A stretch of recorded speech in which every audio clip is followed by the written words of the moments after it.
Constitution क्या है sir? क्या है? कॉन्स्टिट्यूशनल लॉ क्या है सर? Constitutional law Historical. क्या है और कॉन्स्टिट्यूशनल लॉ क्या है? जी सर। इसमें अभी आप लोग इस जो मैंने आपको पीडीएफ भेजी है इसका प्रिंट मत निकलवाना कोई भी, क्योंकि इसके अंदर बहुत चेंज होंगे अभी। ये 50 पेज की 60 पेज की पीडीएफ है, अभी इसका प्रिंट आउट निकलवाने की जरूरत नहीं। फिर मैंने पढ़ाया था आपको कॉन्स्टिट्यूशन के जो सारे प्रोविजंस हैं वो एक से लेकर आखिर तक वो दिए गए हैं इम्पोर्टेंस के आधार पे। किस बेस पे? इम्पोर्टेंस के आधार Importance. कोई बता पाएगा इसमें सारे चैप्टर लगातार? जल्दी जल्दी अगर कोई बता दे। कुलसुम तुम बताओ। Union Act, its territory, citizenship, सबसे पहले fundamental rights. लैंड चाहिए, Union and its territories.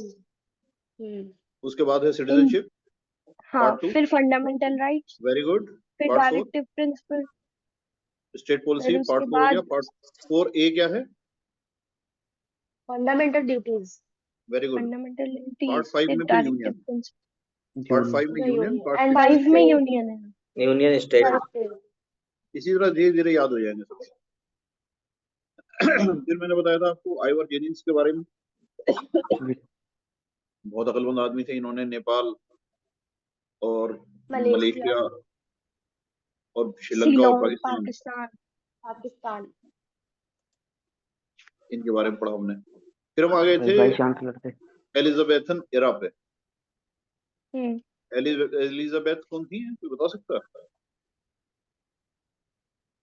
Elizabeth first जो है वो क्वीन थी लंदन की 1558 से 1603 तक, वेरी गुड। और ये प्रोटेस्टेंट थी, जिसकी वजह से फिर इनके आगे स्पेन से भी लड़ाई हुई है। वो जो कहानी आपको दिखाई गई है वो अब आपकी की लर्निंग में एड करने के लिए दी गई है। हमें ये देखना है फिलहाल कि एलिजाबेथ की एरा थी वो गोल्डन एज थी इंग्लैंड की। हाँ, क्योंकि इसमें ट्रेड बहुत फ्लरिश किया था। ट्रेड बहुत फ्लरिश किया था and this era was romanticised. क्या? हाँ, romanticised. Books, movies, plays and TV series. आज तक भी एलिजाबेथ एरा की फिल्मों को अलग तरीके से दिखाया जाता है। एक फिल्म है the last William colony, Shakespeare वगैरह इसी एरा के थे। इसी एरा के थे। द लॉस्ट कॉलोनी वो आप देखिएगा, बड़ी अच्छी फिल्म, वो इसी एरा पे बनी है। कौन सी? द लॉस्ट कॉलोनी, इस नाम से 2-3 फिल्में हैं, देख लेना कौन सी बात है। अब हम आ जाते हैं ईस्ट इंडिया कंपनी इनकॉर्पोरेट कैसे हुई। तो इसके अंदर मैंने आपको इंपॉर्टेंट इवेंट बताया था कि ट्रेड, स्पाइस ट्रेड, मसाले। आपको पता है मसाले इतने इंपॉर्टेंट क्यों होते हैं? मसालों के लिए इतनी लड़ाई हुई, कोई बता सकता है? Why spices are so important?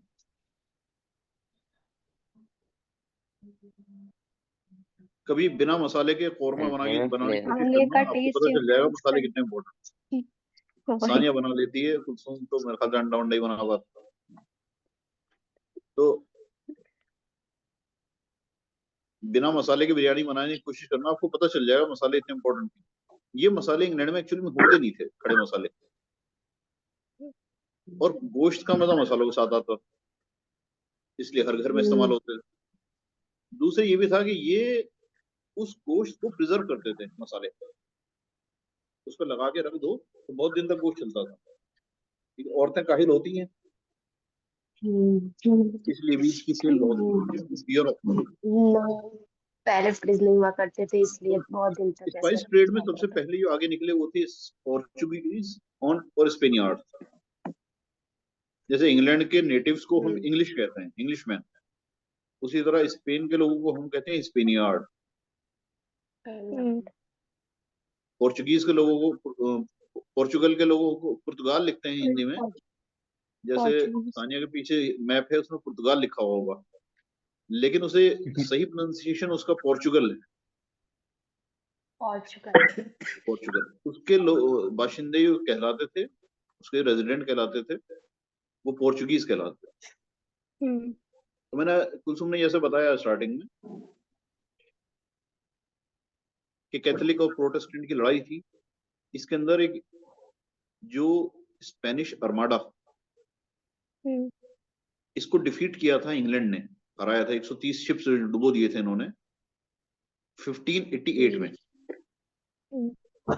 अब 1588 के बाद ऑब्वियसली बात है इंग्लैंड को मौका मिला वर्ल्ड में ट्रेड अपना फैलाने का। 1588 के 12 साल के बाद 1600 में ये लोग 200 जॉर्ज अर्ल ऑफ कम्बरलैंड 218 अन्य लोगों के साथ जाते हैं क्वीन एलिजाबेथ के पास 31 दिसंबर 1600 को। मेरे ख्याल से न्यू ईयर विश करने गए होंगे, उसी में इन्होंने पटा लिया रानी को। उससे कहा कि भाई अब हमें एक चार्टर दो, हमें परमिशन दो ट्रेड करने की। अच्छा ट्रेड तो ये कर ही सकते थे, प्रॉब्लम दूसरी थी, इनको एक्सक्लूसिव राइट ऑफ ट्रेड चाहिए था। हमारे अलावा और कोई ट्रेड नहीं करेगा। मार्केट पे पूरा कब्जा है नहीं का। हाँ मतलब मोनोपोली एक तरीके से, बाकी और कोई आदमी वहां सामान नहीं बेचेगा, हम ही सामान बेचेंगे। तो इस कंपनी का नाम था governor and company of merchants of London trading into the east Indies. कितने साल के लिए मिला था इनको ये टेंडर? 15 साल 15 years 15 साल 15 साल। और इसको 2 साल के नोटिस पे हटा टर्मिनेट किया जा सकता। कहां कहां से ट्रेड करने की परमिशन थी?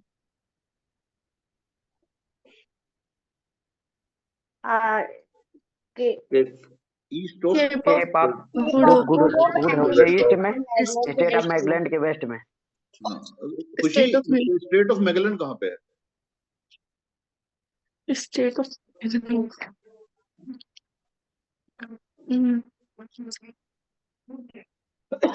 कौन से कॉन्टिनेंट में है ये बताओ?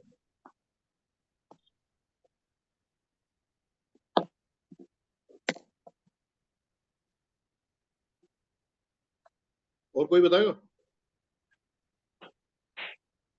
इसके तो मैंने वीडियो भी दिखाई दी, तुम्हें जूम कर करके दिखाता है कहाँ है स्टेट ऑफ मैगलैंड। चाइल्ड में चिली। चिली स्टेट ऑफ मैगलैंड के वेस्ट में और केप ऑफ गुड होप के ईस्ट में। बताया तो लाल कलर करके दिखा रहा है वो तुम्हें, कितना बड़ा एरिया था। उसके अंदर अफ्रीका का पार्ट भी आता था, पूरा एशिया आता था और पूरा अमेरिका भी आता था, वेस्टर्न पार्ट ऑफ अमेरिका। इन सब में ट्रेड करने की आजादी ईस्ट इंडिया कंपनी को थी। अब इसका कॉम्पोजिशन क्या था? इसका कॉम्पोजिशन ये था कि इसके अंदर 24 डायरेक्टर हुआ करते थे और कमिटीज थी। ये धीरे धीरे आप समझेंगे।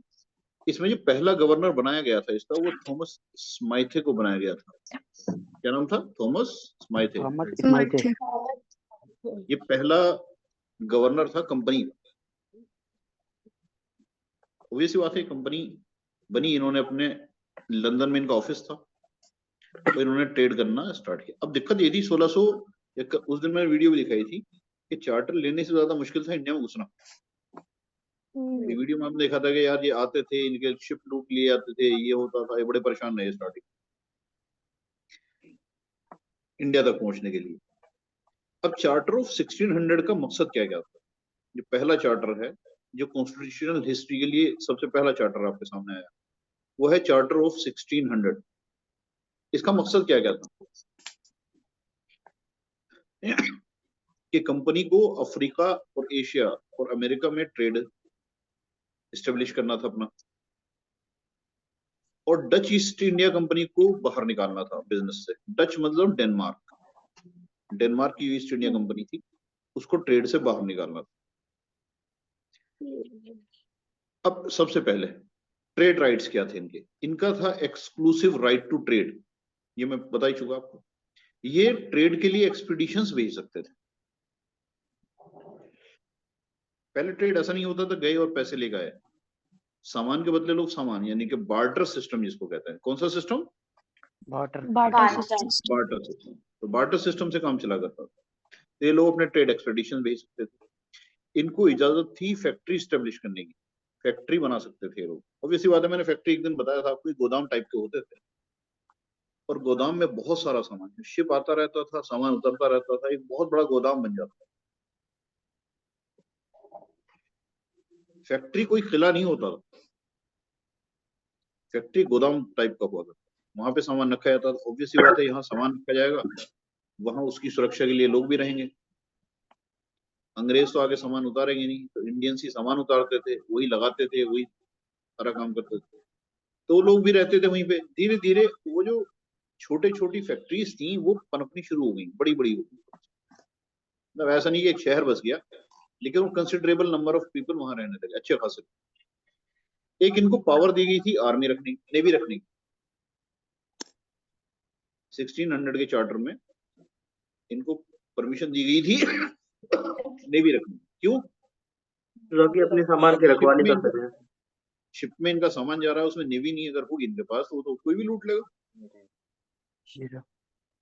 उसके अलावा वो पावर जो सबसे ज्यादा इंपॉर्टेंट साबित हुई बाद में, वो थी लेजिस्लेटिव पावर। कंपनी के जो गवर्नर था, यानी कि थॉमस स्माइथ थे, उसको पावर दी गई थी कि कंपनी को ऐसे पावर दी गई थी कि company can make laws which are reasonable. Obviously बात है, इन्होंने इतना बड़ा ट्रेड करना है,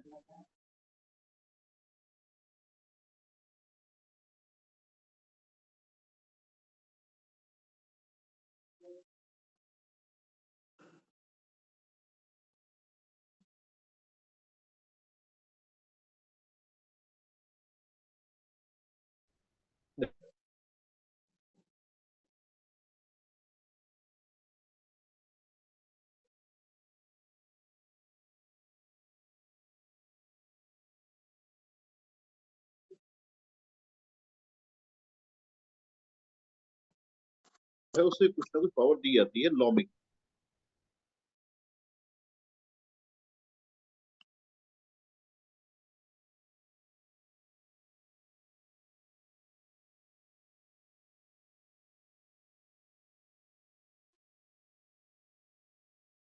इंग्लैंड का जो कानून है वो तो सर्वोपरि है, सुप्रीम है, आप उसको वायलेट नहीं कर सकते, और ना ही आप इंग्लैंड के कानून में कोई चेंज ला सकते हैं। यानी कि वो बैठ के वहां पे कंपनी इंग्लैंड के लिए कानून बनाना शुरू कर दे, आप ऐसा कुछ नहीं कर सकते। आप गुड गवर्नेंस के लिए अपने जो नौकर हैं उनके बीच में डिसिप्लिन लाने के लिए कानून बना सकते हैं। जरूरत जहां फैक्ट्री बनाएंगे वहां अंग्रेज भी होंगे, वहां अंग्रेज कोई क्राइम भी कर सकते हैं, कोई सिविल रॉन्ग भी कर सकते हैं। तो अब इसने यहाँ इंडिया में जो क्रिमिनल रॉन्ग किया है, उसका होगा क्या, उसका ट्रायल कैसे होगा? तो इनमें ये लोकल जो भाई, यहाँ तो हिंदू लॉ और मुस्लिम लॉ चल रहा है इंडिया में, तो उसका फैसला कैसे होगा? उसके लिए इनको लॉ मेकिंग पावर दी गई। अच्छा, कंपनी कौन कौन से पनिशमेंट लगा सकती थी? फाइन इंपोज कर सकती थी, और फीचर कर सकती थी, और इम्प्रिजनमेंट कर सकती थी। यानी कि फाइन लगा सकती थी, वो सामान जो था वो जब्त कर सकती थी, अगर और कोई ट्रेड करता हो पाया गया उसका सामान जब्त कर लेते, इम्प्रिजनमेंट कर लेते। लेकिन ये डेथ पेनल्टी नहीं दे सकते। डेथ पेनल्टी के लिए इनको इंग्लैंड उस मैटर को भेजना पड़ता। इसमें एक और कॉन्स्टिट्यूशनल एक्सपर्ट हुए हैं, इल्बर्ट। इल्बर्ट का कहना है कि ये जो लेजिस्लेटिव पावर दी गई थी कंपनी को, ये वो जेम था जिससे आने वाले टाइम में सारा लॉ डेवलप किया। सारे जो आईपीसी, सीपीसी, सीआरपीसी आप पढ़ते हैं आज, ये सब इसी लेजिस्लेटिव पावर ऑफ कंपनी से डेवलप हुआ। इसके बाद और चार्टर आए 1609, 1661, 1693। इनके अंदर कोई ज्यादा फर्क नहीं आया इंग्लैंड की उसके चार्टर की पोजीशन, लेजिस्लेटिव पावर की पोजीशन। हम सारे चार्टर वन बाय वन पढ़ेंगे। अब हम ईस्ट इंडिया कंपनी को लैंड कराते हैं इंडिया में। कब लैंड हुई इंडिया में? 1612। नहीं, नहीं 1612 में 1607। सूरत में इन्होंने सबसे पहली फैक्ट्री बनाई। इससे पहले आए थे सर थॉमस रो। जिन्होंने जहांगीर को कन्विंस किया।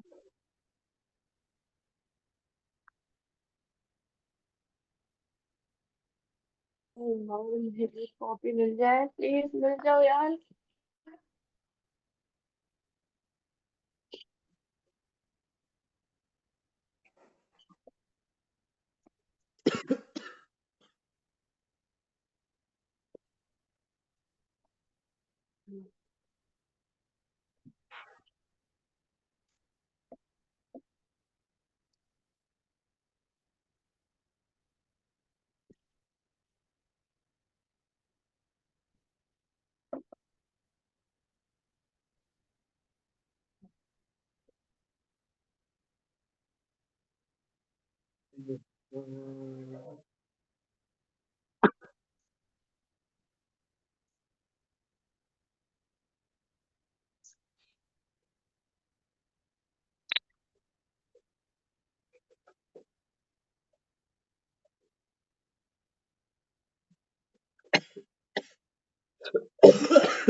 जहांगीर के कोर्ट में एक इंग्लिश एम्बेसडर आया।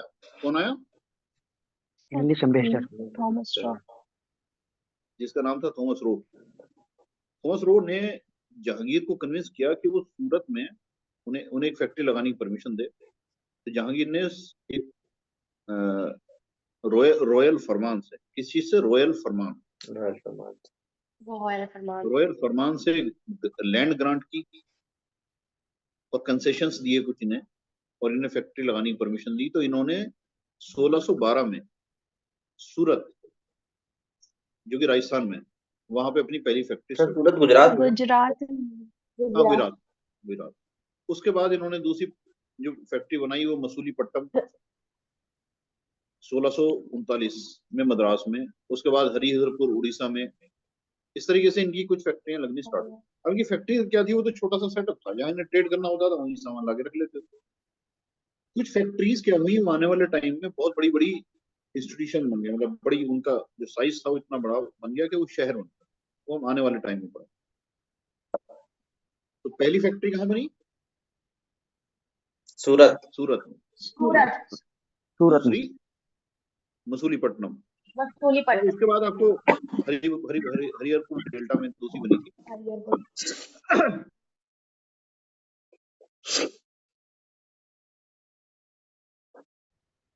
इसी तरह फैक्ट्री बनती है बॉम्बे, मद्रास और कलकत्ता और दिल्ली में। दिल्ली नहीं। अच्छा, एक बात बताओ कि दिल्ली इसके में अंदर नहीं मद्रास, बॉम्बे और कलकत्ता में जो फैक्ट्री बनी थी, दिल्ली में इतना बड़ा शहर है दिल्ली, यहाँ पे फैक्ट्री क्यों नहीं बनी? सर वो सब समुद्री इलाका है, वो क्या नाम है वो? इन तीनों जगह समुद्र है जहाँ शिप्स आ जा सकती नहीं सर। हैं। दिल्ली अकेला शहर है जिसके पास समुद्र नहीं। सूरत भी कोस्टल शहर है गुजरात का, इस तरीके से। उसके बाद इस पीरियड में ये क्या करते थे, जहां जहां जो रूलर हुआ करते थे, क्योंकि ब्रिटिश उस टाइम पे मुगलों का शासन था, तो पूरे हिंदुस्तान में मुगल थे। उसके बाद टूटना शुरू हुआ। जब औरंगजेब की डेथ हुई, उसके बाद कहीं बंगाल पैदा हुआ, कहीं अवध पैदा हुआ, कहीं पे हैदराबाद पैदा हुआ, कहीं मराठे पैदा हुए, लेकिन जब तक बहादुर ये रहा औरंगजेब, तब तक वहां पर हिंदुस्तान पे की सत्ता एक जगह। अगला इंपॉर्टेंट डेवलपमेंट अब 1612 से लेकर के 1717 तक, या उसके भी 2-4 साल और बाद तक, करीब 100 साल तक ये कंपनी का यही स्टेटस रहा। ये फैक्ट्री लगाते थे, सामान बेचते थे, अपने उनके लिए लॉ है। या और कोई चीज बहुत इंपॉर्टेंट नहीं है।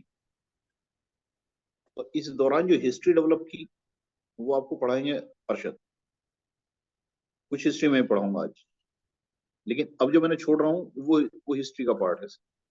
अब दूसरी चीज, एक चार्टर आता है 1726।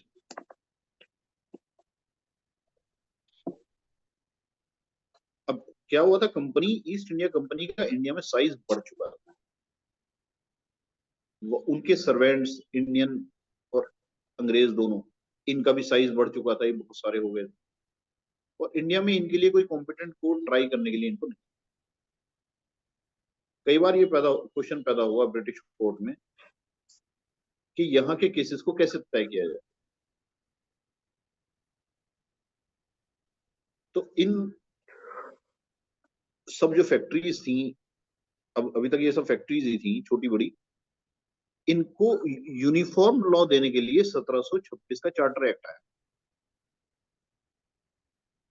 अच्छा, 1726 से पहले एक और बहुत इंपॉर्टेंट चीज है जो हुई थी। आपको पता है कि औरंगजेब की डेथ के बाद लेटर मुगल्स शुरू हो गए। तो उनमें एक राजा हुआ जिसका नाम था सियार, फारूक सियार। फारूक सियार। फारूक सियार था वो। तो सियार ने 1717 में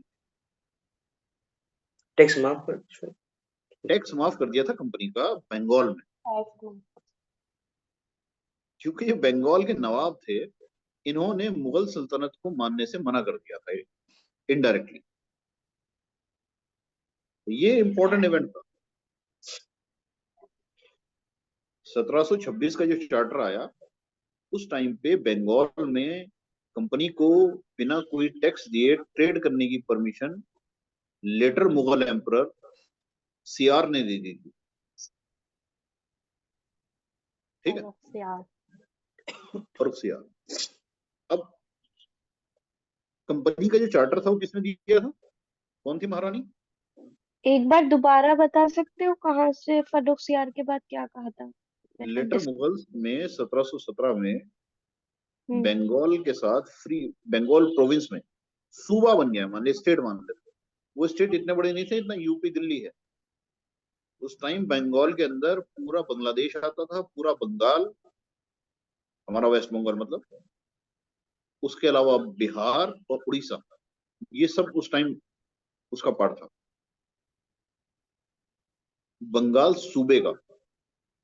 तो मुगलों के टाइम में जो इनके रूलर थे, यानी कि जो इनके डिप्टी थे, यानी कि जो मुगलों के नाम पे वहां पे राज्य करते थे, शासन करते थे, उन्हीं लोगों ने मुगलों को इनकार को टैक्स मुगलों की सुजरनिटी मानने से, सुजरनिटी एक वर्ड है, SUZERNITY, सुजरनिटी। एक तो सॉवरेनिटी होती है, एक सुजरनिटी होती है, वो मानने से इनकार कर दिया। तो 1717 में दो डेवलपमेंट हुए। फारूक सियार ने ट्रेड का टैक्स माफ किया और बंगाल ने अपने आप को इंडिपेंडेंट कर लिया। ये हो सकता है बंगाल ने इंडिपेंडेंट किया हो, फारूक सियार ने बदला लेने के लिए ईस्ट इंडिया कंपनी का टैक्स माफ कर दिया, लो कमा लो पैसे दो।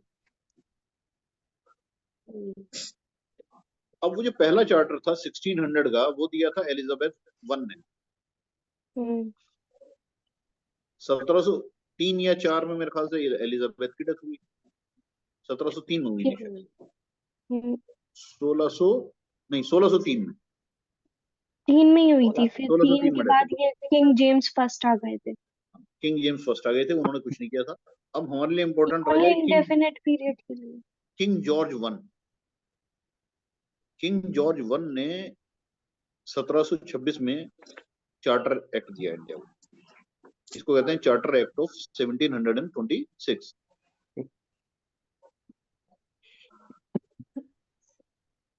अब आप फैक्ट्रीज तो भूल जाइए, अब आप आ जाइए प्रेसिडेंसीज पे। पिछले 100 साल के अंदर बॉम्बे यानी कि 1712 से लेकर के 1726 के बीच में, यानी कि 110 साल में, जो फैक्ट्री बनाई गई थी बंगाल में, और जो फैक्ट्री बनाई गई थी बॉम्बे में, और जो फैक्ट्री बनाई गई थी मद्रास में, ये अब प्रोविंस बन चुके थे। बड़े बड़े प्रोविंस बन चुके थे। यानी ऐसा नहीं था कि पूरा बंगाल इस फैक्ट्री के अंडर में था, लेकिन जो इनका एरिया था वो काफी बड़ा था। समझ लो एक छोटा सा कस्बा टाइप का बन गया। ठीक है, फैक्ट्री ही थी वैसे, लेकिन इनको प्रेसिडेंसी टाउन्स कहते हैं। क्या कहते थे? Presidency town. अब आपके लिए हिस्ट्री में ये 3 टाउन्स बहुत इंपॉर्टेंट बनेंगे। ये जो 3 प्रेसिडेंसी टाउन्स थे, इन सब के अंदर अलग अलग तरीके से काम चलता था। हर प्रेसिडेंसी टाउन का अलग अलग हेड हुआ करता था, जिसका एक दूसरे से कोई मतलब। तो 1726 के एक्ट ने क्या किया कि इन तीनों के अंदर यूनिफॉर्म लॉ अप्लाई करना स्टार्ट कर दिया। Uniform law. कैसा लॉ? Uniform law. अब तक अब लेजिस्लेटिव पावर डिस्कस करते हैं। इस चार्टर ने लेजिस्लेटिव पावर के बारे में क्या चेंज किया? सबसे पहला लेजिस्लेटिव पावर, अब तक इसको कहते हैं हिदर टू इंग्लिश में। अब तक का मतलब कहते हैं hitherto, HITHERTO, hitherto. जो लेजिस्लेटिव पावर थी वो कोर्ट ऑफ डायरेक्टर्स में थी। कोर्ट ऑफ डायरेक्टर कहां बैठता था? इंग्लैंड में। अब उनको इंडिया की ABCD नहीं मालूम। They are not convergent with the conditions prevailing in India. तो ये डिजायरेबल था कि यार जहां पे राज कर रहे हो वहां के लोगों के बारे में जो लॉ बनाने हैं वो तुम अपने आप बना लिया करो। कोर्ट ऑफ डायरेक्टर्स ने थोड़ी सी पावर, लेजिस्लेटिव पावर यहां देनी स्टार्ट। ये पहली बार था जब इंडिया में लेजिस्लेटिव अथॉरिटी स्टेब्लिश की गई। वजह, इससे पहले चार्टर था 1600 का। 1600 के चार्टर के दौरान इंडिया में तो कंपनी आई ही नहीं थी, फैक्ट्री बनी ही नहीं थी, प्रेसिडेंसी टाउन्स वजूद में आए ही नहीं थे। तो पावर किसको दी जा रही थी? कंपनी के डायरेक्टर। 31 दिसंबर 1600 में कंपनी इंग्लैंड में ही थी, कागजों में ही तो थी कंपनी वो सभी। अब इन्होंने आके इंडिया में बड़ी बड़ी जगहें प्रेसिडेंसी टाउन्स बन गए, इनको फ्री राइट ऑफ ट्रेड मिल गए, तो सिचुएशन बदल गई। अब इसलिए 1726 का ये एक्ट है। तो पहली बार इंडिया में सबऑर्डिनेट लेजिस्लेटिव अथॉरिटी स्टेब्लिश की गई। Subordinate legislative authority. Supreme authority अभी भी वही है, board of director, court of director, लेकिन इंडिया में सबऑर्डिनेट। जैसे हमारे यहाँ सेंट्रल गवर्नमेंट है, स्टेट गवर्नमेंट है, उसके नीचे पंचायत होती है गांव में, और म्यूनिसिपैलिटी होती है शहरों। ठीक है, तो हर प्रेसिडेंसी का, कितनी प्रेसिडेंसी? 3 प्रेसिडेंसी का एक गवर्नर, एक काउंसिल अपॉइंट किया गया। क्या अपॉइंट किया गया? Governor in council. ये बोर्ड, कोर्ट ऑफ डायरेक्टर से या बोर्ड ऑफ डायरेक्टर जो इंग्लैंड में है उससे परमिशन, प्रायर अप्रूवल लेने के बाद लॉ बना सकते for the better administration of company. सिर्फ ये अपनी कंपनी के लॉ की बात चल रही है सिर्फ अभी।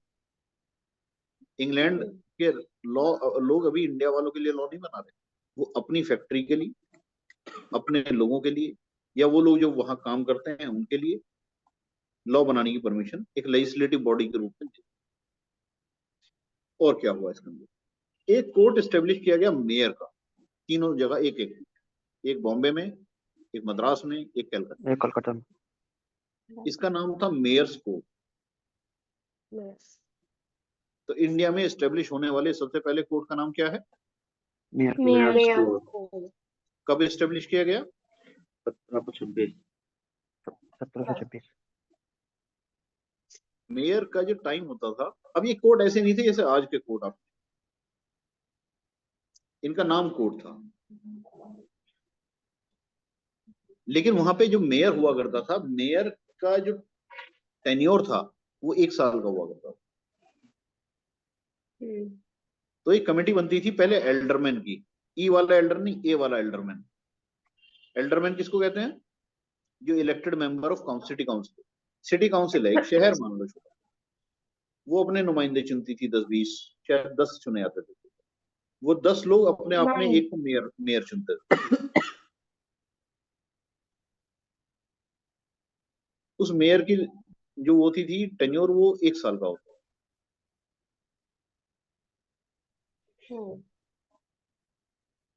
और गवर्नर इन काउंसिल जो हुआ करता था, वो इस मेयर को या किसी भी एल्डरमैन को रीजनेबल कॉज पे पोस्ट से हटा सकता था। यानी कि सुप्रीम पावर कौन हुआ? Governor in council. Governor in council क्या होता था? तो वो जब चाहे रीजनेबल कॉज पे किसी भी एल्डरमैन को इंक्लूडिंग मेयर हटा सकता। चलिए आगे बढ़ते हैं हम लोग। जुडिशियल चेंजेस क्या है इस 1726 के एक्ट से? इसने 2 तरह के कोड एस्टेब्लिश किए, एक तो मेयर कोड और एक क्रिमिनल कोड। ठीक है, आपका क्रिमिनल सिस्टम जो सारा का सारा आपका आज का है, वो आपको यहीं से समझ में आना शुरू होगा 1726 के एक्ट से। आज भी हमारे यहाँ चीजें मोर और लेस ऐसी ही हो रही हैं, बदलाव आते चले गए, लेकिन जो बेसिक जेनेसिस है वो यही, इंग्लैंड के लॉज। मेयर कोड का 3 जगह बने। अब मेयर कोड जो चलता था उसके अंदर एक आदमी नहीं बैठता था, उसके यहाँ उसमें 3 लोग बैठते, एक मेयर और 2 एल्डरमैन। कितने लोग हुए? 3 लोग। इसको कहते थे कोरम, QUORUM, कोरम। किसी भी बॉडी को फंक्शन करने के लिए जो मिनिमम नंबर ऑफ लोगों की जरूरत होती है उसे कोरम कहते हैं।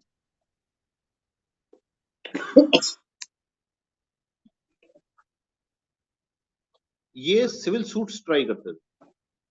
कौन से सूट्स? Civil suits. सिविल। अब हम आ जाते हैं अपील पे। इनकी अपील भी वहीं जाती थी इंग्लैंड में, किंग इन काउंसिल या प्रीवी काउंसिल को इंग्लैंड में इनकी अपील जाती है। आप देखते हैं ना, मोहरी बीवी वैसे धर्मोदास घोष कैसे पहुंचा वहां तक? इसकी शुरुआत यहां से हुई। वो सिविल सूट था, हालांकि इसके बाद भी चार्टर आएंगे अभी तो बहुत सारे। वो तो 1910 वर्ष का केस है, अभी तो हम 1726 में है। 1928 का शो नहीं भाई, 1910 का केस है। अभी हम 200 साल पीछे चल रहे हैं, अभी 200 साल की हिस्ट्री हमको पढ़नी। अब हम आ जाते हैं क्रिमिनल ज्यूरिसडिक्शन। क्रिमिनल ज्यूरिसडिक्शन को एक्सरसाइज करता था गवर्नर इन काउंसिल।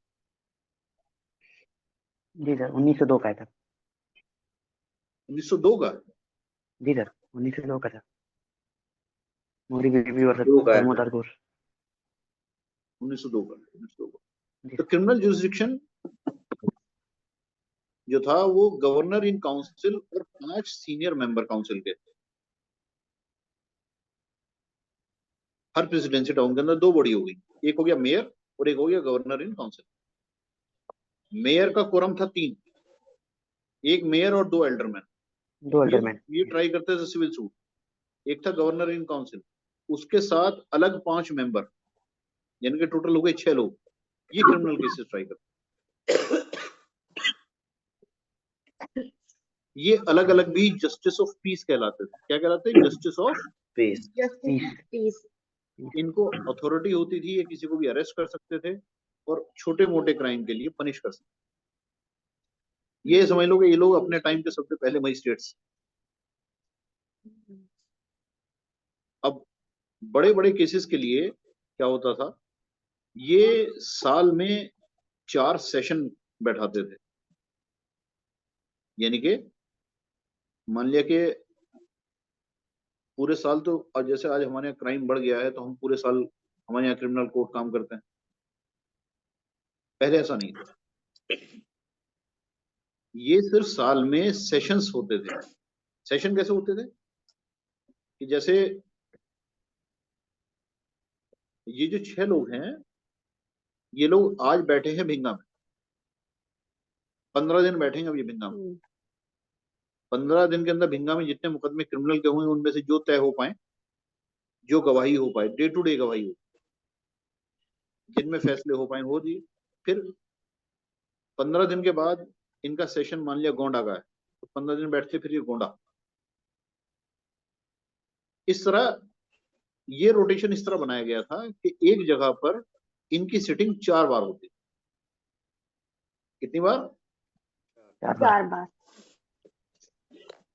तो ये इनको सेशंस कहा जाता था, 4 सेशन। तो आज भी हमारे यहाँ सेशंस कोर्ट कहा जाता है डिस्ट्रिक्ट कोर्ट को, जबकि अब सेशन नहीं होता हमारे यहाँ। लेकिन आज भी सेशंस कोर्ट वर्ड यूज होता है, उसकी वजह यही। इस तरीके से क्या होता है कि इंग्लैंड का लॉ, अब ये लोग कहाँ के रहने वाले थे? इंग्लैंड के लॉ से ही कन्वर्जेंट थे, वहीं से इन्होंने LLB किया था और वहीं का लॉ इनको आता था, और वहीं का ये लॉ इंडिया में अप्लाई करता। इस तरीके से इंग्लैंड का लॉ इंडिया में इंट्रोड्यूस होना स्टार्ट हो। अब हम 1717 के बाद की और जो पॉलिटिकल हिस्ट्री है वो डिस्कस करते हैं, उस टाइम इंडिया में हो क्या क्या रहा, ताकि आने वाले टाइम में आपको बक्सर प्लासी करके 1773 के रेगुलेटिंग एक्ट पे लाया जा सके। क्या हो रहा था भाई? ये तो पढ़ा चुका होगा।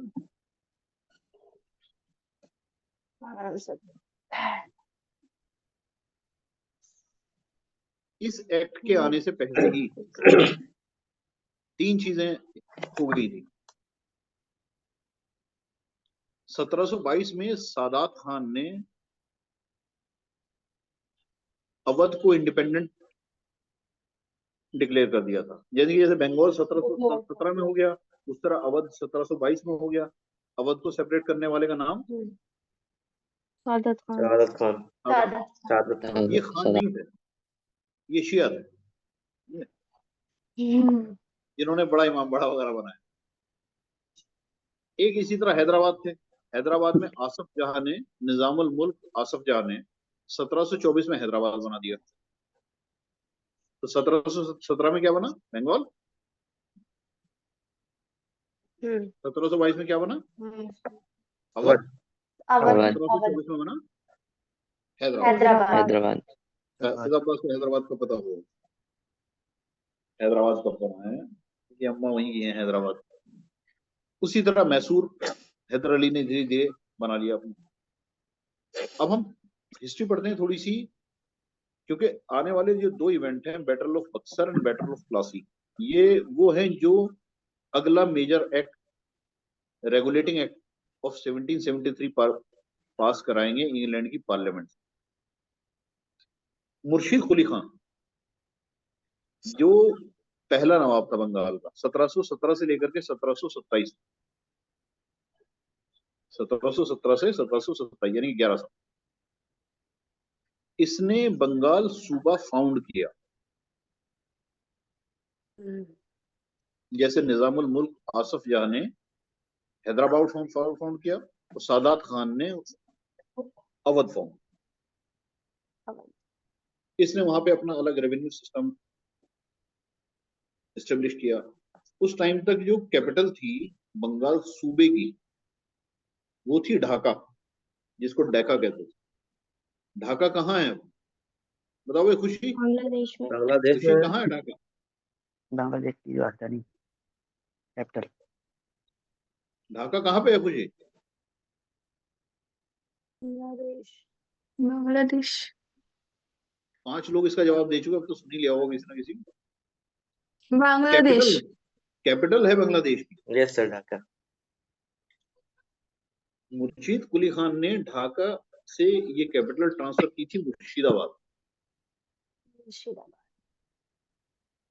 एक्चुअली ट्रांसफर क्या की थी, इसी के नाम पे रखा गया था उस वक्त, मुर्शिदाबाद। मुर्शिदाबाद कहाँ पे है?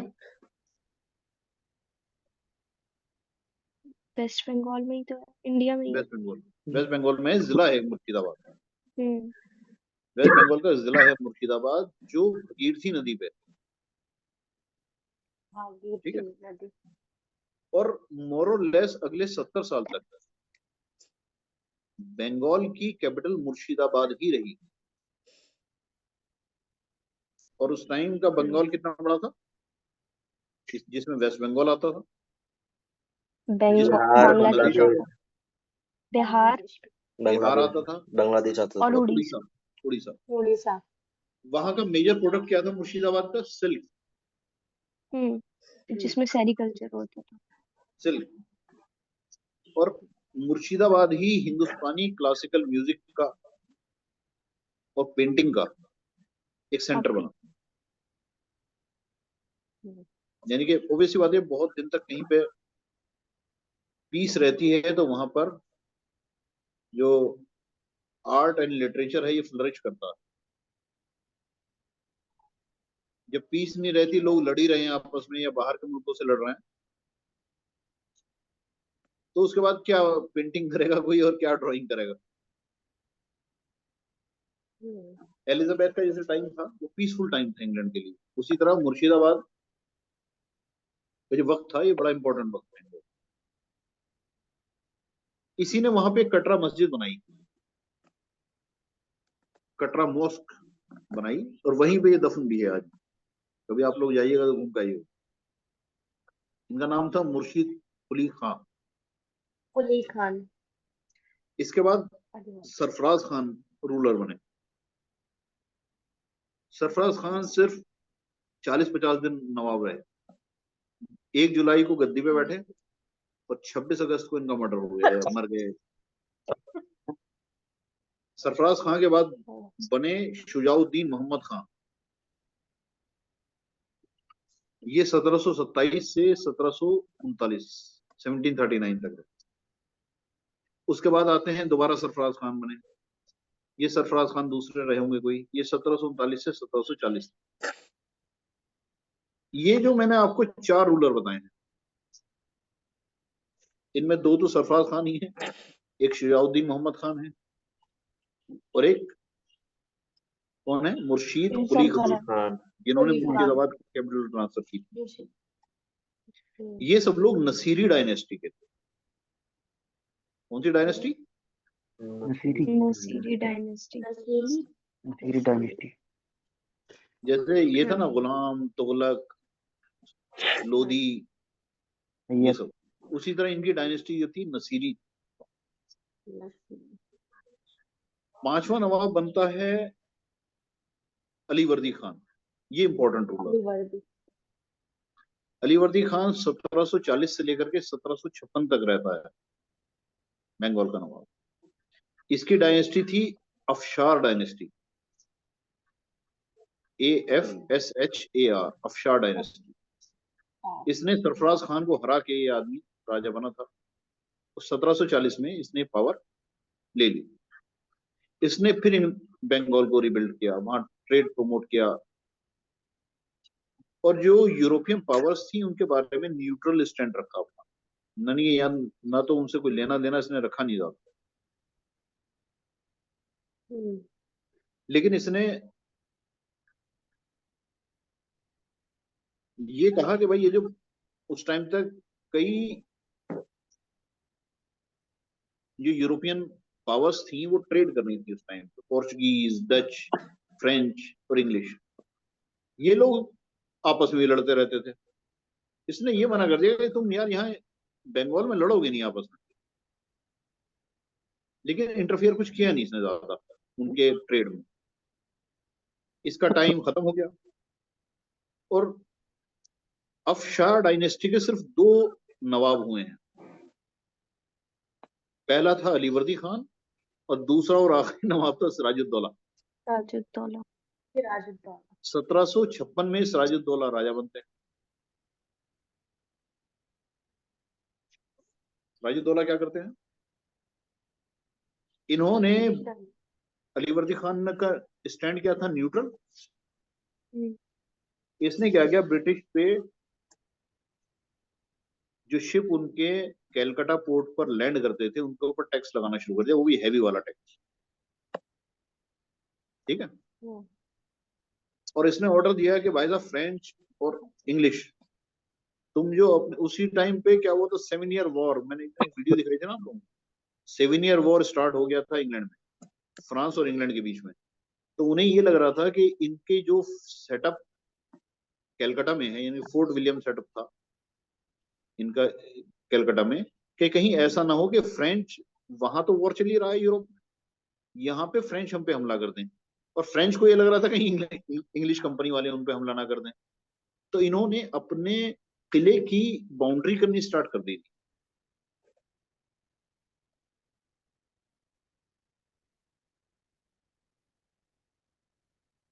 शुजाउद्दौला ने क्या कहा? सिराजुद्दौला, सिराजुद्दौला ने क्या कहा? इनमें कंफ्यूजन होता है इनके नाम में। सिराजुद्दौला, सिराजुद्दौला ने कहा कि भाई साहब ऐसा है कि तुम यहाँ फोर्टिफिकेशन नहीं करोगे, यहाँ तुम किलेबंदी नहीं करोगे। और इसने जाके जून 1756 में फोर्ट विलियम पे कब्जा कर लिया। फोर्ट विलियम कहाँ है भाई? फिजाबाद। पानी पिलाओ। कैलकाटा। फिजाबाद, फोर्ट कैलकाटा विलियम, में। कैलकाटा। और उसी के ऊपर वो ब्लैक होल ट्रेजेडी हुई जिसकी वीडियो मैंने आपको दिखाई थी एक दिन, जिसमें 100 कुछ लोग, कि इन्होंने किला कब्जा लिया, एक छोटे से कमरे में 150 लोग इकट्ठे कर दिए, उसमें सब मर गए, सफोकेशन की वजह से। 20-30 लोग मर बचे। उसको कहते हैं ब्लैक होल ट्रेजेडी। लेकिन 1756 में ब्लैक होल ट्रेजेडी के बाद अगले ही साल 1757 में मद्रास नेवल फ्लीट ने, इनके ब्रिटिश आर्मी ने, कुछ खाने भाई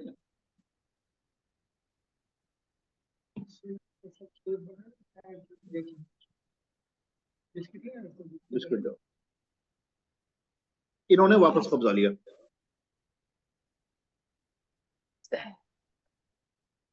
और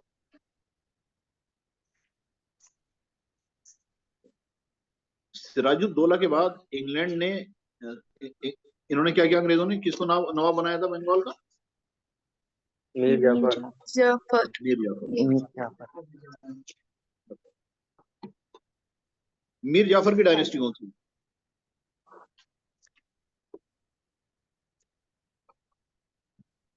नजफी।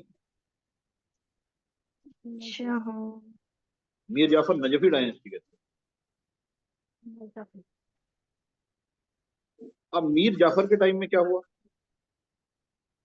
इन्होंने कंपनी को वही राइट्स दे दिए जो फर्रुख सियार के टाइम पे थे, कि भाई साहब आप जो करना है करो।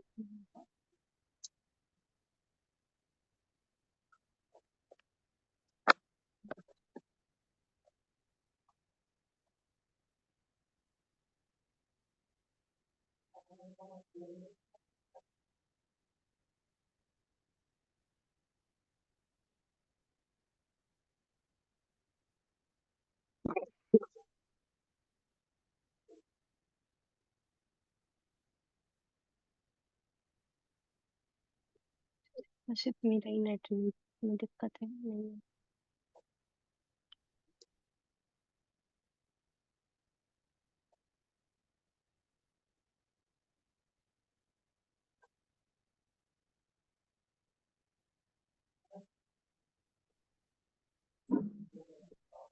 मीर जाफर ने क्या किया, इनके जो ट्रेडिंग राइट्स थे उनको वापस कर दी। और एक बहुत बड़ा जिला है 24 परगनाज, इसका नाम ये बड़ा अच्छा लगता है। 24 परगनाज एक जिला है। अब इस जिले के भी दो टुकड़े हो गए हैं, नॉर्थ और साउथ। इस जिले की जमींदारी इनको दे दी अंग्रेजों को। तो यहीं से एक्चुअल में ब्रिटिश पावर की शुरुआत होती है।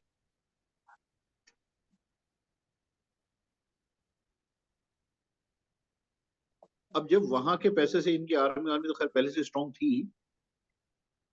इसके बाद होता है बैटल ऑफ बक्सर। किस किस के बीच में हुआ था? ईस्ट इंडिया कंपनी और आलम नहीं, सेकंड। शुजाउद्दौला। मीर जाफर को ये समझ में आया हम्म, कि अंग्रेजों ने कुछ दिया नहीं है, वो सिर्फ एक पपेट बन के रही है हम्म, इनके हाथ में। जापान में। तो इसके बाद अक्टूबर 1764 में 3 कंबाइंड फोर्सेस, हाँ वही शाह आलम सेकंड जो कि मुगल एम्परर, बंगाल। शुजाउद्दौला राज। नवाब ऑफ अवध और सिराजुद्दौला। सिराजुद्दौला शुजाउ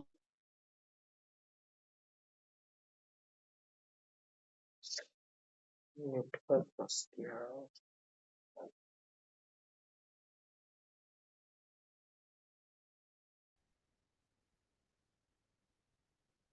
उसके बाद क्या होता है?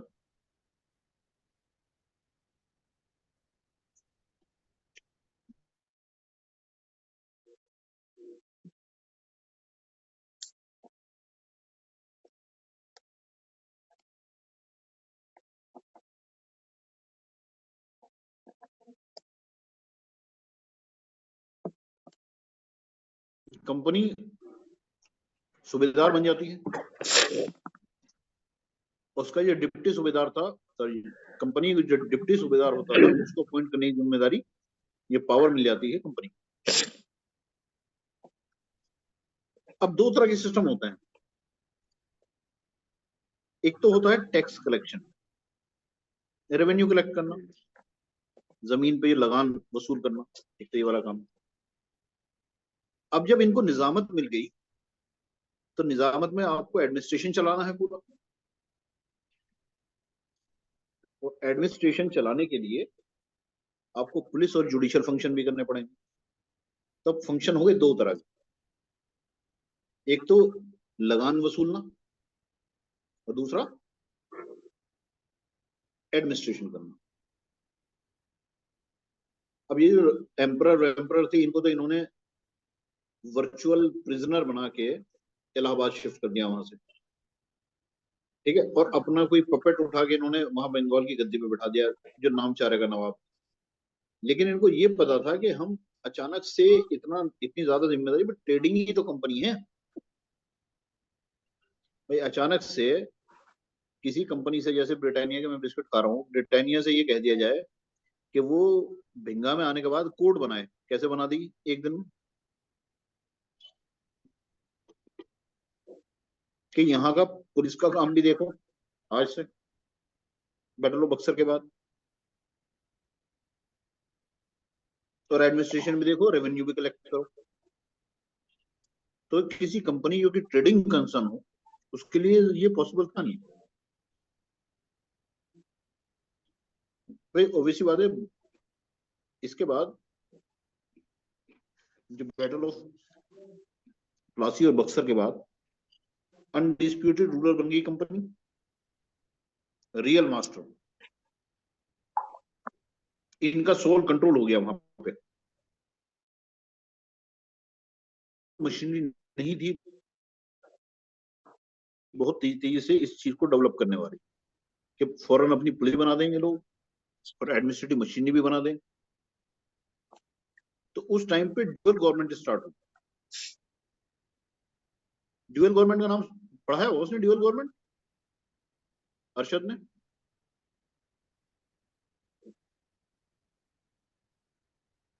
हाँ ड्यूअल गवर्नमेंट तो पढ़ा है होगा। जी।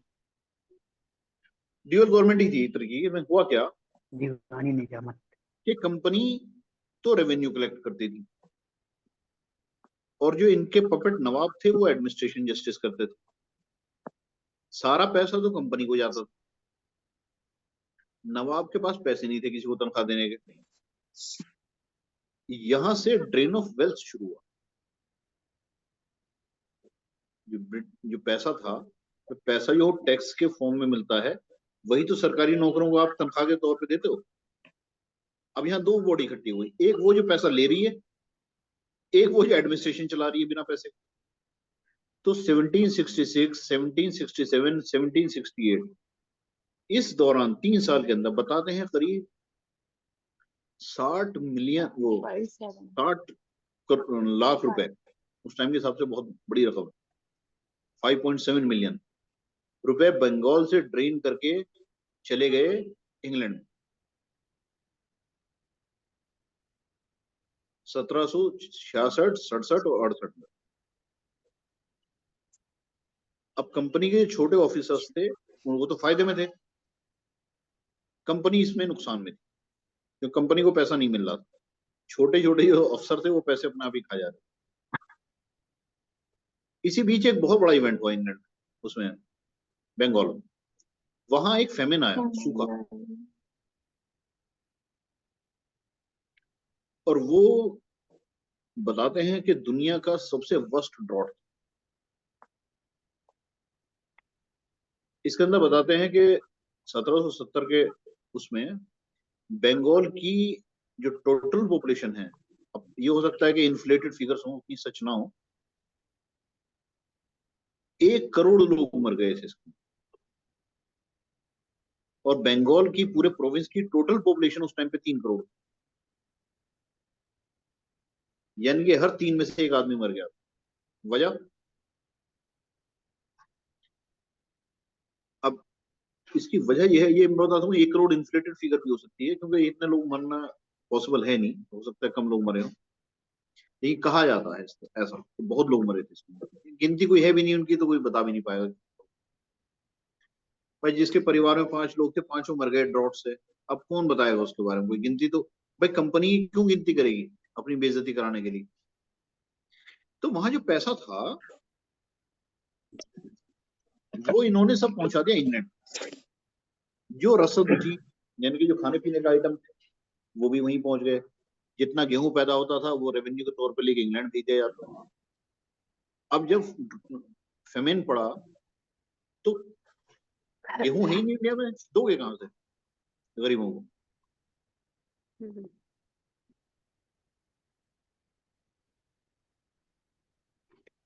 इसको ड्रेन ऑफ वेल्थ कहा जाता है। इसी बैकग्राउंड को आगे चलाते हुए बताता हूँ आपको, फिर आपको कुछ वीडियोस दिखाऊंगा मैं आज।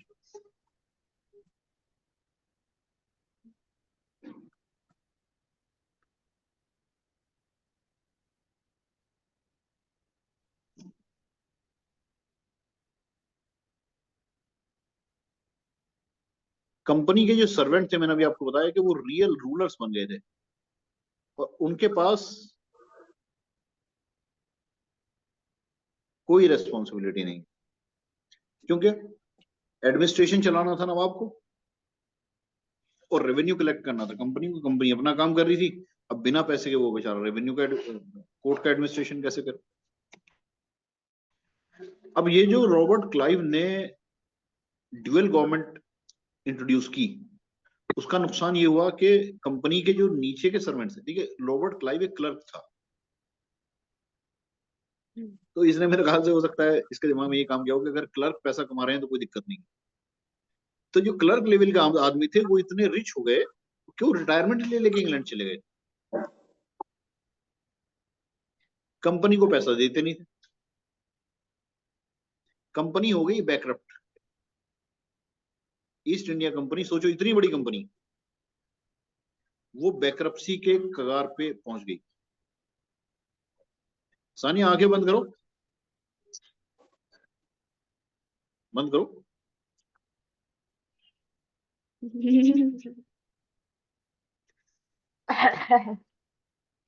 बैंकरप्सी की स्पेलिंग बताओ। किसकी? ना ना आंखें मत खोलो। बैंक? अरे यार, BANKCRUPTY। बैंक्रप्सी। ठीक है।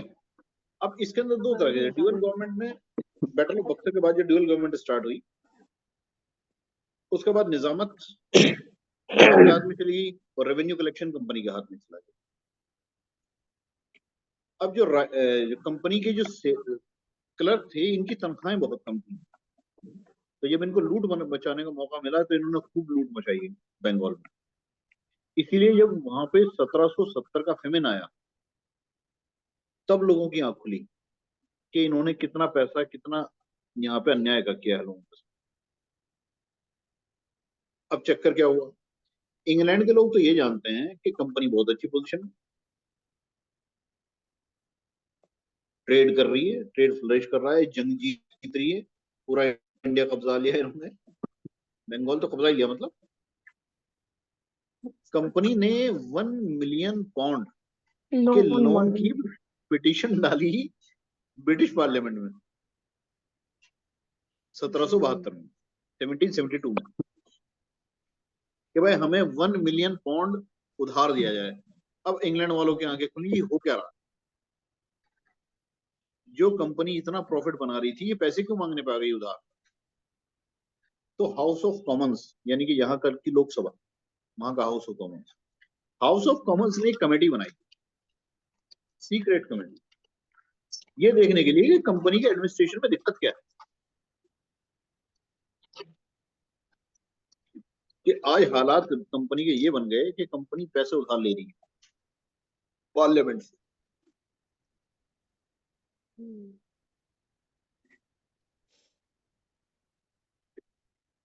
इस फेमिन से जस्ट 1 साल पहले एक चीज और हुई,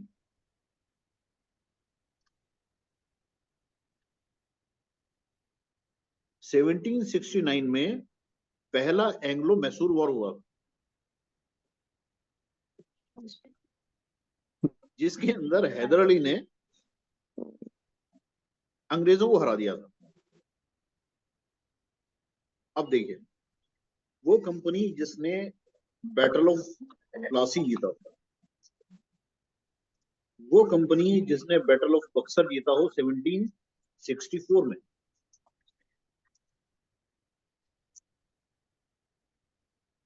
और सिराजुद्दौला, शुजाउद्दौला और शाह आलम सेकंड की कंबाइंड फोर्सेस को बैटल ऑफ बक्सर में हराया हो,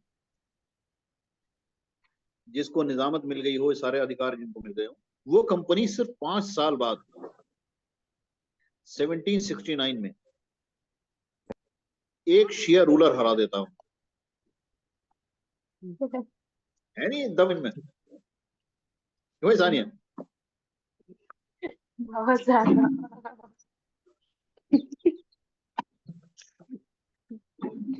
ये सुन्नी लोगों ने किसने किया क्या सर अभी तक? जिसे 3 सुन्नी मिलकर नहीं हरा पाए उसे अकेले शिया ने हरा दिया। अब याद रहेगा तुम लोगों को।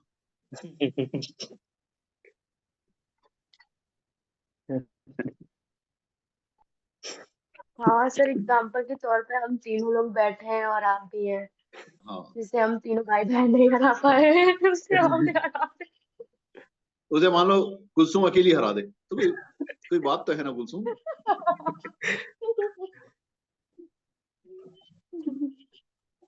तो फर्स्ट एंग्लो मैसूर वॉर में ब्रिटेन की हार, 1770 का बंगाल फेमाइन,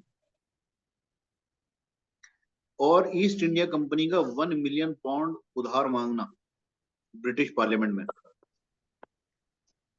उसके बाद कमेटी अपॉइंट होना हाउस ऑफ कॉमन्स की, जिसमें ये रिपोर्ट आना कि यहाँ बड़ा गड़बड़ झाला चल रहा है इंडिया में, कंपनी का एडमिनिस्ट्रेशन को रिन्यू करने की जरूरत।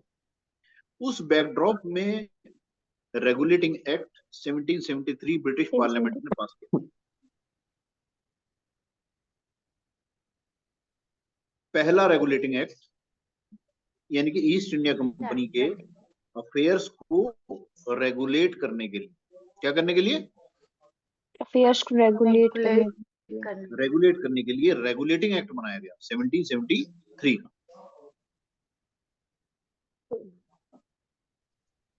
इसने, अच्छा मैं यहां तक की बात एक साथ ही खत्म कर दूं, कुछ वीडियोस हैं वो आप लोग देखिए अब तक जो मैंने पढ़ाया है उसके बारे में, फिर हम आगे बढ़ेंगे 1773 के एक्ट में क्या क्या हुआ था।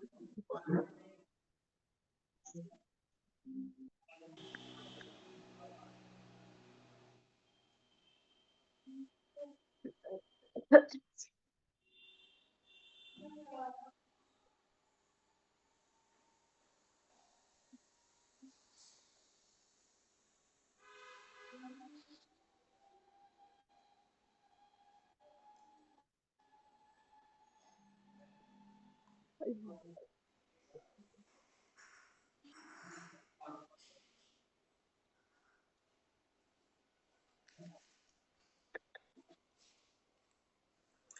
फ्रेंड्स, पिछली वीडियो में हम लोगों ने देखा कि कैसे साल 1600 में ईस्ट इंडिया कंपनी बनती है और एक रॉयल चार्टर लेकर 1608 में इंडिया पहुंचती है। और इसके बाद साल 1615 में जहांगीर भी ईस्ट इंडिया कंपनी को इंडिया में फैक्ट्रीज स्टैब्लिश करने की परमिशन दे देता है। अब इस वीडियो में हम लोग डिटेल में डिस्कस करेंगे कुछ इंपॉर्टेंट इवेंट्स जो साल 1615 से 1773 के बीच में हुए। बेसिकली ईस्ट इंडिया कंपनी ने as a trading company Bharat में अलग अलग जगह में अपनी ट्रेडिंग पोस्ट एस्टेब्लिश करनी शुरू कर दी, लेकिन इन सब ट्रेडिंग पोस्ट को सही से गवर्न करने के लिए एक एडमिनिस्ट्रेटिव मॉडल की जरूरत थी। इसीलिए इन ट्रेडिंग पोस्ट को ग्रुप करके 3 एडमिनिस्ट्रेटिव डिस्ट्रिक्ट्स फॉर्म किए गए, जिनका नाम था मद्रास प्रेसिडेंसी, बंगाल प्रेसिडेंसी और बॉम्बे प्रेसिडेंसी। ये प्रेसिडेंसीज बेसिकली एडमिनिस्ट्रेटिव डिस्ट्रिक्ट्स थे और ये तीनों एक दूसरे से इंडिपेंडेंटली काम करते थे और हर एक प्रेसिडेंसी का एक गवर्नर होता था जो उस प्रेसिडेंसी की गवर्नेंस के लिए रिस्पॉन्सिबल होता था। मद्रास प्रेसिडेंसी को presidency of Fort Saint George भी कहा जाता है, क्योंकि मद्रास प्रेसिडेंसी का एडमिनिस्ट्रेशन फोर्ट सेंट जॉर्ज से होता था। एक्चुअली साउथ इंडिया में Fort Saint George East India Company की मेन फैक्ट्री थी, जिसे 1640 में स्टैब्लिश किया गया था। धीरे धीरे इस फैक्ट्री की इंपॉर्टेंस बढ़ती गई और 1682 में इसे मद्रास प्रेसिडेंसी का हेडक्वार्टर बना दिया गया। इसी तरह हर एक प्रेसिडेंसी का एक हेडक्वार्टर होता था, जैसे बंगाल में फोर्ट विलियम और बॉम्बे में बॉम्बे कासल। इसके अलावा एक बात और नोटिस करने वाली है कि जब साल 1600 में ईस्ट इंडिया कंपनी बनी, तभी से कोर्ट ऑफ डायरेक्टर्स की संख्या 24 थी और इस पूरे पीरियड में यानी 1615 से 1773 तक कोर्ट ऑफ डायरेक्टर्स की संख्या 24 ही रखी गई, इसमें कोई भी चेंजेस नहीं किए गए। और क्योंकि ईस्ट इंडिया कंपनी एक ट्रेडिंग कंपनी थी, तो ईस्ट इंडिया कंपनी की सारी कमर्शियल एक्टिविटीज की अकाउंटेबिलिटी कोर्ट ऑफ डायरेक्टर्स की थी। But from the middle of 18th century East India Company commercial activities के अलावा पॉलिटिकल एक्टिविटीज में भी इन्वॉल्व हो रही थी। इसीलिए court of directors east India political और कमर्शियल दोनों एक्टिविटीज के लिए अकाउंटेबल हो गए थे। और जैसा कि हम लोगों ने पिछली वीडियो में देखा कि ईस्ट इंडिया कंपनी के पास मोनोपोली यूरोप के ईस्ट और स्ट्रेट ऑफ मैगेलन के वेस्ट की सारी कंट्रीज में ट्रेड करने की। इस ट्रेड मोनोपोली में कोई बदलाव नहीं हुआ। 1615 से 1773 तक अभी भी ब्रिटेन की ईस्ट इंडिया कंपनी के अलावा कोई और ब्रिटिश कंपनी इन कंट्रीज में ट्रेड नहीं कर सकती थी। पिछली video the arrival of east India company में हमने ये भी डिस्कस किया कि क्योंकि ईस्ट इंडिया कंपनी को अपनी फैक्ट्रीज प्रोटेक्ट करनी होती थी, दूसरे देशों की ईस्ट इंडिया कंपनीज और इंडियन इन्वेडर्स से बचाने के लिए उन्होंने कुछ सिक्योरिटी फोर्सेस रखी हुई थी। 1750 आके आके इन सिक्योरिटी फोर्सेस ने मिलिट्री ट्रूप्स का रूप ले लिया था और इनकी संख्या हो चुकी थी 3000 ट्रूप्स। 1763 तक इन ट्रूप्स की संख्या बढ़कर 26,000 ट्रूप्स हो चुकी थी और 1778 तक 67,000 ट्रूप्स। इन ट्रूप्स की संख्या बढ़ती ही जा रही थी क्योंकि ब्रिटिश ईस्ट इंडिया कंपनी लगातार बैटल और वॉर्स में इन्वॉल्व हो रही थी। 1746 से 1748 तक फर्स्ट कार्नेटिक वॉर में फ्रांस के साथ लड़ रही थी। इसके बाद 1749 से 1754 तक सेकेंड कार्नेटिक वॉर चला और 1756 से 1763 तक थर्ड कार्नेटिक वॉर। इसके बाद 1756 में ब्लैक वॉल इंसिडेंट हुआ और इसके तुरंत बाद 1757 में बैटल ऑफ प्लस। इस टॉपिक पर मैंने ऑलरेडी वीडियो अपलोड कर दी है, आप इसे देख सकते हैं। फिर 1764 में बैटल ऑफ बक्सर हुआ। बैटल ऑफ बक्सर को भी मैंने डिटेल में कवर कर दिया है एक दूसरी वीडियो में, आप उसे भी देख सकते हो। इसके अलावा 1767 से 1769 तक east India company first Anglo Mysore war में भी लड़ी थी। अब बात करेंगे एक और इम्पोर्टेंट इवेंट की जो 1614 और 1773 के बीच हुआ। वो था the great Bengal family of 1769। Basically सूखे और भूखमरी से बंगाल के लोगों का हाल बेहाल हो गया था।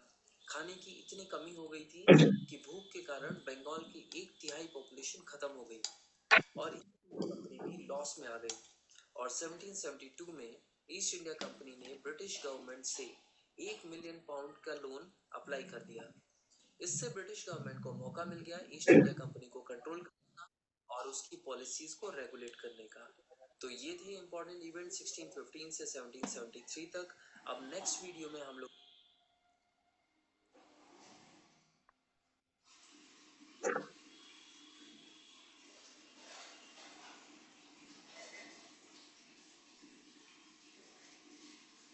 In the late 18th century, a catastrophic event occurred in the Bengal region of India. The Great Bengal Famine of 1770, also known as the Year of the Great Famine, was caused by a combination of factors, including a severe drought, crop failure, and the mismanagement of food supplies by the British East India Company, who controlled Bengal at the time. Despite knowing of the impending famine, the British chose to export large amounts of grain and other foodstuffs, leaving the local population to suffer. The resulting food shortage led to skyrocketing prices, making it impossible for the poor to afford even the most basic of necessities. The famine claimed the lives of an estimated 10 million people, or 1/3 of the population of Bengal. It was a humanitarian disaster on an unprecedented scale, with entire villages wiped out and countless families left without homes or loved ones. Today, the Great Bengal Famine serves as a reminder of the devastating consequences of neglect and greed. It is a tragic chapter in history that must never be forgotten. The famine hit the rural areas the hardest, where the majority of the population lived and relied on agriculture for their livelihoods. The lack of rain and crop failure meant that there was nothing to harvest, and people were left without any source of food. Desperate for survival, people were forced to eat whatever they could find, including leaves, roots, and even wild animals. Many were reduced to begging for food, and those who couldn't beg, steal. The British government did set up relief camps and distributed food, but it was not enough to meet the needs of the population. The relief efforts were also plagued by corruption and mismanagement, with food often being smuggled by road or given to the wealthy and the expensive. It also imposed heavy taxes on the already suffering population, further exacerbating the crisis. The famine not only resulted in the loss of lives, but also had a long-term impact on the economy, society, and culture of the region. The Great Bengal Famine of 1770 was not only a tragic event in history, but also a man-made catastrophe caused by the actions and inactions of the British government. It serves as a reminder of the devastating consequences of neglect and greed. Let us remember the victims of the Great Bengal Famine of 1770 and how to never repeat the same mistakes again. In the late 18th century,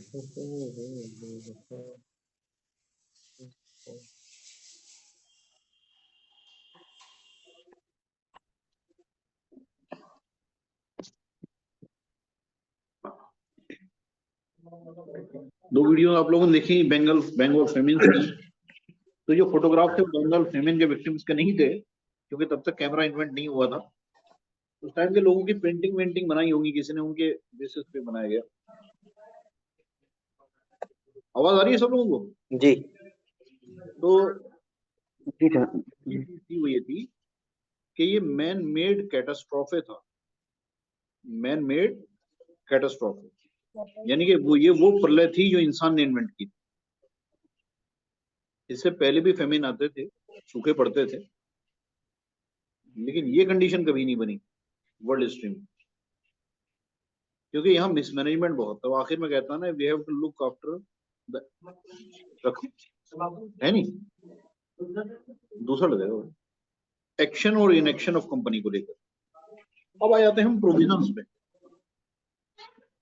1773 का जो regulating act था, उसने सबसे पहले British parliament को east India company के जो affairs हैं उनको रेगुलेट करने के लिए बनाया गया सबसे पहला कानून यही था, रेगुलेटिंग एक्ट ऑफ 1773। हम जल्दी समअप करते हैं। ब्रिटिश क्राउन ने गवर्नेंस की पावर अपने हाथ में डायरेक्टली नहीं ली, उसने कंपनी के अफेयर्स को ही डायरेक्ट करने की, रेगुलेट करने की कोशिश। इसके अंदर जो मेजर चेंजेस लाए गए, उसमें सबसे पहला चेंज क्या था? होम गवर्नमेंट, यानी कि जो इसकी जो गवर्नेंस वहां से होती थी इंग्लैंड से, उसके अंदर क्या बदलाव टाइप किए? पहला, कितने में खुशी कहाँ गई? खुशी कितने मेंबर होते थे वहां बोर्ड ऑफ डायरेक्टर्स में? 24। 24। ये एनुअली इलेक्ट होते थे, हर साल इनका इलेक्शन होता by the court of proprietors.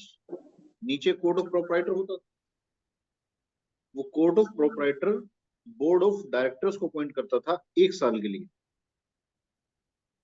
और बोर्ड ऑफ डायरेक्टर कितने थे? 24। अब कोर्ट ऑफ प्रोप्राइटर्स में जिन लोगों के पास 500 पाउंड का शेयर होता था, कितने पाउंड का? 500। यानी बहुत सारे लोग हैं जिन्होंने पैसा लगा रखा है, तो बोर्ड ऑफ डायरेक्टर में जो कोर्ट ऑफ प्रोप्राइटर में उनमें 500 रुपए 500 पाउंड के जिनके शेयर थे उनको राइट टू वोट था। अब होता क्या था, 1 साल का टेन्योर था बोर्ड ऑफ डायरेक्टर में, हर आदमी का, जो 24 डायरेक्टर थे उनका 1-1 साल का टेन्योर। ये पूरे साल इन्हीं लोगों को खुश करने में लगे रहते थे, क्योंकि री इलेक्शन होगा नहीं और 1 साल का टेन्योर बहुत कम है। तो हिदरटू, इससे पहले की स्थिति बता रहा हूं, हिदरटू मतलब अब तक रेगुलेटिंग एक्ट ने क्या किया कि जिन लोगों के पास 1000 पाउंड के शेयर्स हैं वही लोग वोट डालेंगे। इसका मतलब 500 वाले हुए गायब, 1000 वाले बचे कम। तो जो इलेक्ट जिन लोगों को बोर्ड ऑफ डायरेक्टर को इलेक्ट करना था वो लोग कम हो गए। दूसरे, ये जो 1 साल का पीरियड था इसको 4 साल का पीरियड कर दिया गया, यानी कि वो उन्हें पूरे साल उन्हें चाय पानी कराने की जरूरत नहीं है। ठीक है। अगला, ये डायरेक्टर्स दोबारा इलेक्शन के लिए एलिजिबल नहीं थे, यानी कि अगर एक बार आप डायरेक्टर रह लिए तो आप बैक टू बैक 2 बार डायरेक्टर नहीं रह सकते। तो इंग्लैंड में जो अब आप देखिएगा, और इसके अंदर एक बुनियादी चेंज और लाया गया, 1/4 जो डायरेक्टर्स हैं वो हर साल रिटायर हो। मान लिया कि 100 डायरेक्टर, इसमें 24 डायरेक्टर, 24 का मतलब ये हो गया कि 6 डायरेक्टर हर साल रिटायर होंगे ही होंगे।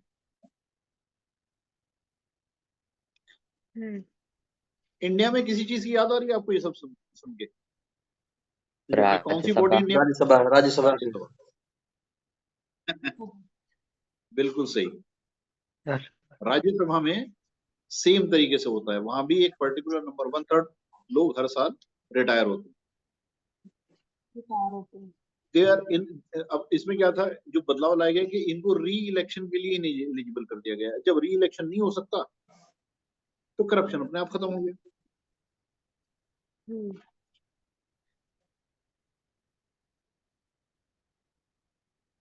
अब इनको करना क्या होता था, डायरेक्टर के पास जितने भी लेटर आते थे इंडिया से, अगर वो रेवेन्यू से रिलेटेड थे तो उनको ट्रेजरी में जमा करना पड़ता था। मतलब आप अपनी इनकम छुपा नहीं सकते।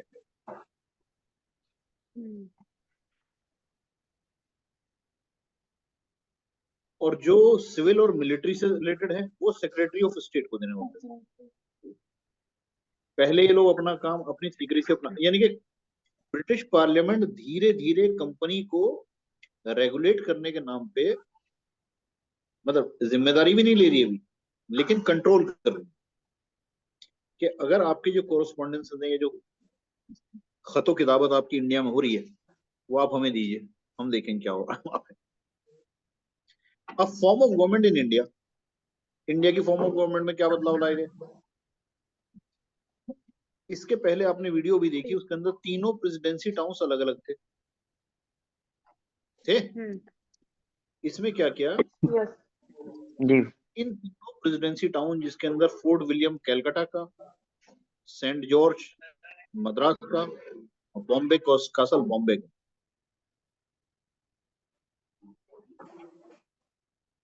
इस एक्ट ने प्रोवाइड किया है कि गवर्नर जनरल होगा along with 4 councillors in the Fort William of Calcutta. यानी कि एक तो होगा गवर्नर जनरल और 4 होंगे उसके काउंसिलर्स यानी कि सलाहकार, जो बैठेंगे फोर्ट विलियम कलकत्ता में, और जो तीनों प्रेसिडेंसी को देखें। ये इंडिया को यूनाइट करने वाला पहला एफर्ट। क्या क्या होगा? एक गवर्नर जनरल, अब ये गवर्नर जनरल ऑफ बंगाल है। एक मैंने लिस्ट भेजी ना गवर्नर जनरल्स वाली आपको, गवर्नर जनरल ऑफ बंगाल क्या करेगा? फोर्ट विलियम में बैठेगा कलकत्ता में, और वो तीनों का हेड होगा। अब बची 2 कौन सी? मद्रास और बॉम्बे। वहां के जो हेड होंगे उनके बारे में बात करेंगे अभी। जो काउंसलर्स होंगे, काउंसलर्स का जो ऑफिस होगा वो 5 साल के लिए होगा, यानी कि जब वहां टाइम बढ़ाया गया तो यहाँ भी बढ़ाया। और वो, ये बात ध्यान से समझिएगा, जो काउंसलर हैं उन काउंसलर को वो सलाह देंगे गवर्नर जनरल को, लेकिन काउंसलर को हटाने की पावर गवर्नर जनरल के पास नहीं है। काउंसलर को हटाया जा सकता है सिर्फ किंग के द्वारा, इंग्लैंड, यानी कि इंपॉर्टेंट पर्सन, यानी कि आपस में कबड्डी शुरू हो जाए। किंग, और किंग भी कैसा रहेगा? जो board of proprietor, board of directors है 24 लोग, बोर्ड ऑफ डायरेक्टर्स, जब वो 24 लोग रिकमेंड करेंगे किंग को कि भाई ये आदमी ठीक नहीं है, इसको हटा दिया जाए, तब उसको हटाया जा सकता है किंग के द्वारा। अब तुम्हें किसकी याद आई? इंडियन कॉन्स्टिट्यूशन कौन सा प्रोविजन है? इम्पीचमेंट का। इम्पीचमेंट, ये impeachment. Council shall take decision on the basis of majority, यानी कि 24 लोग मेजोरिटी पे फैसला लेंगे। इम्पीचमेंट में भी यही होता। अच्छा, 24 लोगों में से दोनों लोग 12 पे डिवाइड हो जाए, फिर क्या होगा?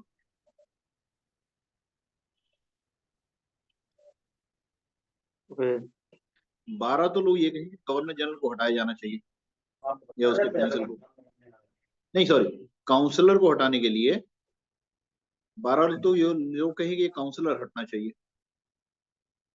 और 12 लोग कहेंगे काउंसलर नहीं हटना चाहिए। तो उस केस में कास्टिंग किसी वोट, और को वोटिंग पावर दे देंगे। कास्टिंग वोट, हाँ कास्टिंग वोट जो होता था इसमें, वो गवर्नर जनरल का होता। जनरल को दे देंगे। बोर्ड ऑफ डायरेक्टर अगर बराबर डिवाइड हो जाए, टाई हो जाए, तो उसमें गवर्नर जनरल को पावर थी कि वो वोट कास्ट कर सकता है। इधर वोट देगा तो इस हट जाएगा, वो कहेगा, मतलब उसी के ऊपर सोल डिसीजन होगा। वो कहे हट जाओ तो हटना पड़ेगा, वो कहेगा नहीं हटो तो नहीं।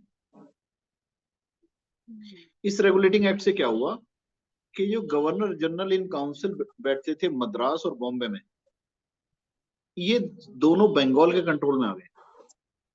जावे सो जाओ, नहीं सर नहीं, सो जाओ, बाद में रिकॉर्डिंग देख लो। नहीं सर नहीं।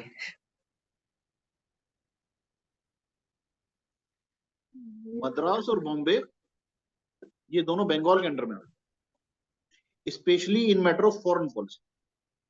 फॉरेन पॉलिसी क्या हुई?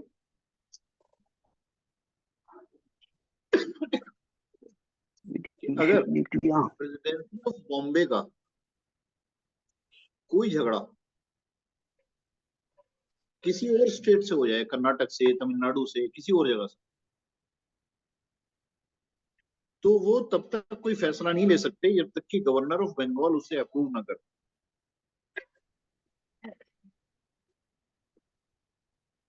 यानी कि in the matters of foreign policy, यानी कि जहां तक आपकी प्रेसिडेंसी है उसके बाहर अगर आपको कोई भी कदम निकालना है बॉम्बे और मद्रास वालों को, तो वो बिना गवर्नर ऑफ बंगाल के एक कदम बाहर नहीं उठा सकते। एक्सेप्ट, इसकी एक एक्सेप्शन ये थी कि बोर्ड ऑफ डायरेक्टर इंग्लैंड में उसकी परमिशन ज्यादा दे दें। तो बता सकता है ऐसा क्यों था, और ये किस प्रोविजन की याद दिलाता है तुमको? पहले बता दें कौन से प्रोविजन की याद। क्या स्टेट ऑफ यूपी यानी कि उत्तर प्रदेश सरकार अमेरिका से कोई कॉन्ट्रैक्ट कर सकती है आज? नहीं कर सकती। सेम तो है, वो foreign policy of foreign matter बिना केंद्र सरकार यानी कि उस टाइम की गवर्नर ऑफ बंगाल के परमिशन के बगैर नहीं हो सकती। दूसरा, इसका तो एक एक्सेप्शन था कि अगर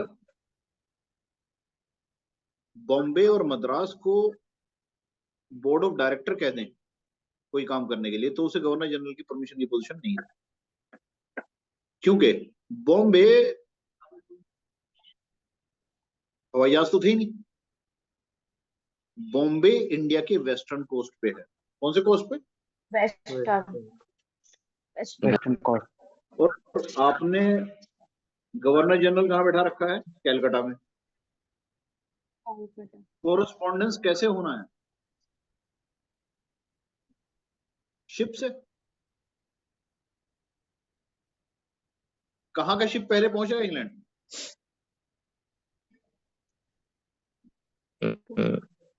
बॉम्बे। फैजाबाद। बॉम्बे से तो सामने ही है इंग्लैंड। कैलकाटा वाले को तो पूरा जाके चेन्नई से यूं आगे जहाज आएगा उसका, इसलिए ये चीज दी गई। और गवर्नर जनरल इन काउंसिल के जो ऑर्डर थे उनको ड्यू ओबीडियंस, यानी कि उसका कहना मानेंगे दोनों लोग, यानी कि कहीं ना कहीं ये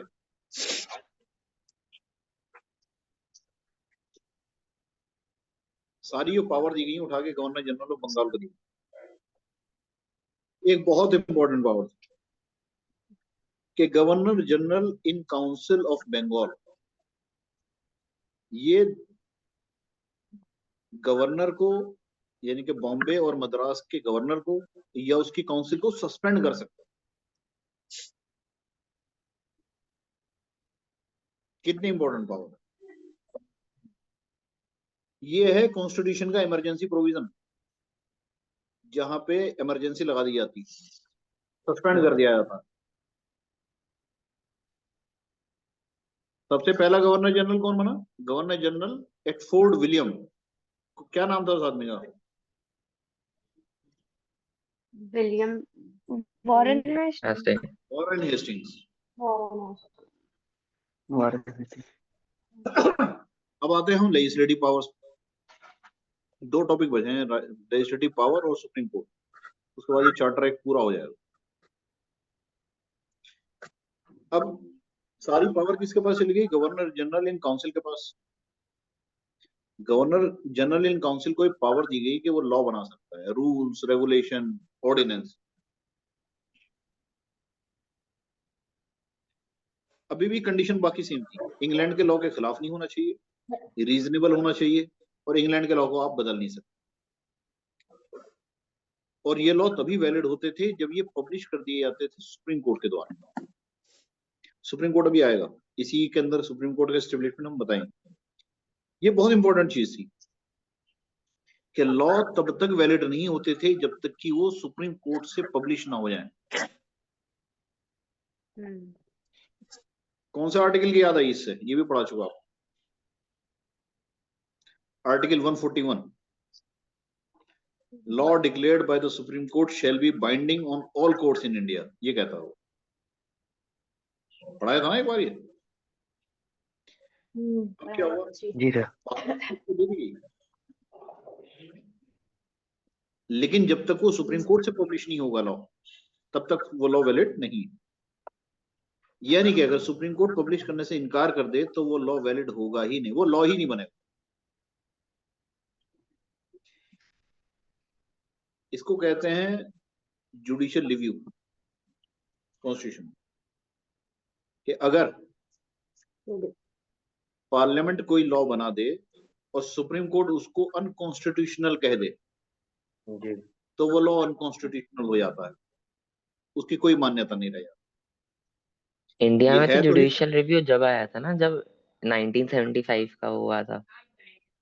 ये एक तरह का जुडिशियल रिव्यू ही तो है कि गवर्नमेंट के फैसले को सुप्रीम कोर्ट सही या गलत कह रहा है। वो शेप समझो, लार्जर पर्सपेक्टिव। एग्जैक्टली सेम चीजें नहीं है, लेकिन मिलती जुलती चीजें। तो क्या हुआ? लेजिस्लेटिव पावर जो गवर्नर जनरल इन काउंसिल की थी, उसे सुप्रीम कोर्ट कंट्रोल कर रहा था। आगे ये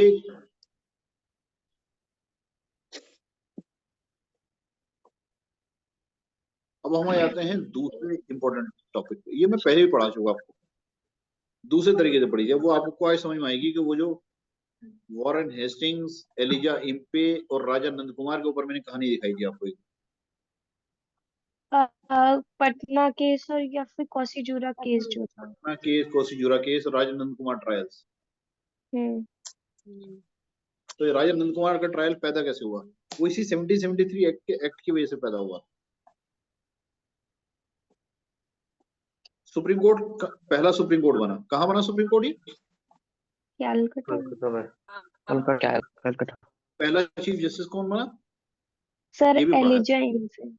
इम्पे। इम्पे। एलिजा इम्पे पहले चीफ जस्टिस। जजेस जो हैं उस टाइम पे इंग्लैंड से आते थे, और एक चीफ जस्टिस के अलावा 3 अदर जज होते थे।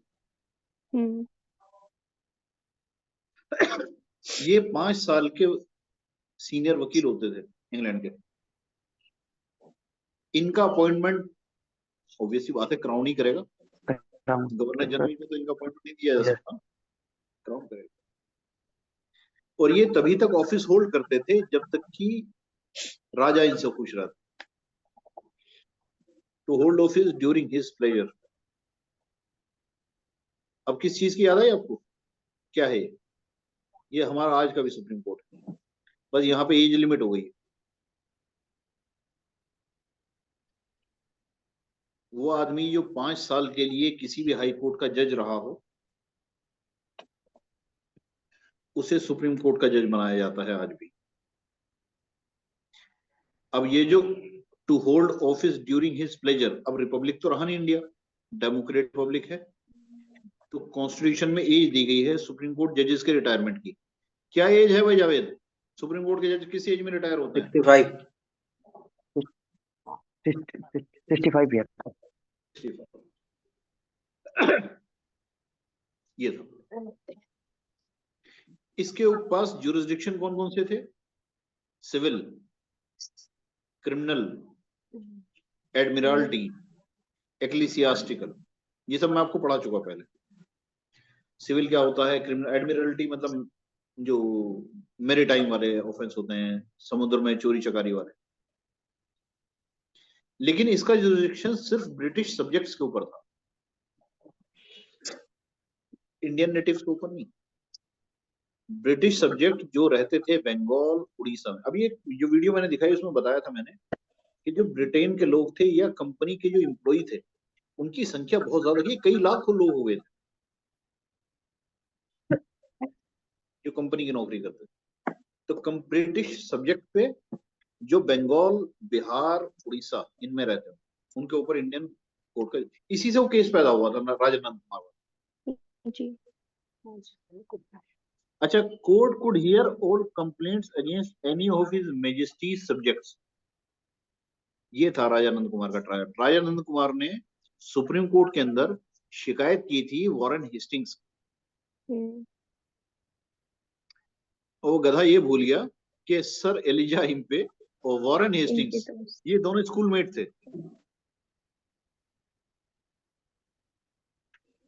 ठीक है, ये कहानी। तो इसी के साथ governor general in council of supreme court for exam. अच्छा, गवर्नर जनरल इन काउंसिल और सुप्रीम कोर्ट के जज, इन लोगों को किसी भी सिचुएशन में अरेस्ट नहीं किया जा सकता।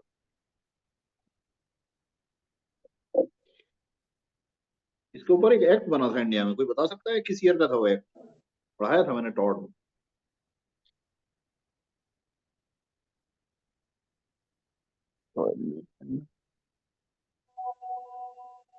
उसके बाद सुप्रीम कोर्ट ज्यूरी से ट्रायल का कोई एक्ट था। से पढ़ाऊंगा मैं ज्यूरी क्या होता है। अब ये बताओ, ये मैंने कब पढ़ाया था आपको? एक है इंडिया में जुडिशियल ऑफिसर्स प्रोटेक्शन एक्ट 1850, ये वही है।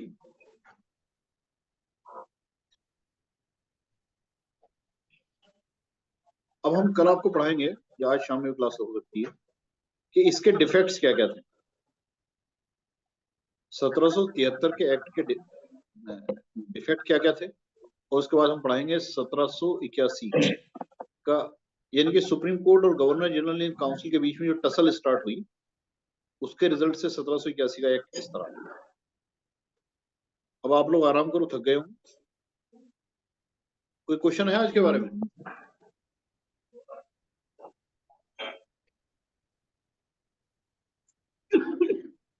ये ध्यान रखिएगा कि जो आपको इन सारे लेक्चर्स में पढ़ाया जा रहा है ये बहुत ही ड्राई पोर्शन, इसके अंदर फैक्ट ज्यादा है, हिस्ट्री भी है, इसे याद रखने में थोड़ी तकलीफ ज्यादा होती है, और जब पेपर टफ आता है तो यहीं से आता है वो, इसके अंदर जवाब देना बड़ा मुश्किल होता है। क्योंकि अक्सर जब लोग कॉन्स्टिट्यूशन पढ़ते हैं तो आर्टिकल 1 से पढ़ना शुरू करते हैं या प्रीएम्बल से, उस कॉन्स्टिट्यूशनल जी हिस्ट्री है। को नेग्लेक्ट कर देते हैं, जो पूरे, ये एक्चुअल में कॉन्स्टिट्यूशनल हिस्ट्री नहीं है, ये पूरे लॉ की हिस्ट्री है। और जब आपको हिस्ट्री पता नहीं होती तो आपको भी बाद में चीजें समझ में आनी बंद हो जाती हैं एक लिमिट के बाद। आज ये दूसरा लेक्चर था, हो सकता है शाम में का टाइम मिला तो मैं तीसरा लेक्चर लूंगा इस पर। और ये 5 या 6 लेक्चर आपके इस टॉपिक पे होने के बाद आपकी ये कॉन्स्टिट्यूशनल हिस्ट्री कंप्लीट हो जाएगी। हो सकता है मैं लूं, हो सकता है शाम में ना लूं, आप लोग रेडी रहिएगा, मैं पहले बता दूंगा। बाय। ठीक है, अल्लाह हाफिज।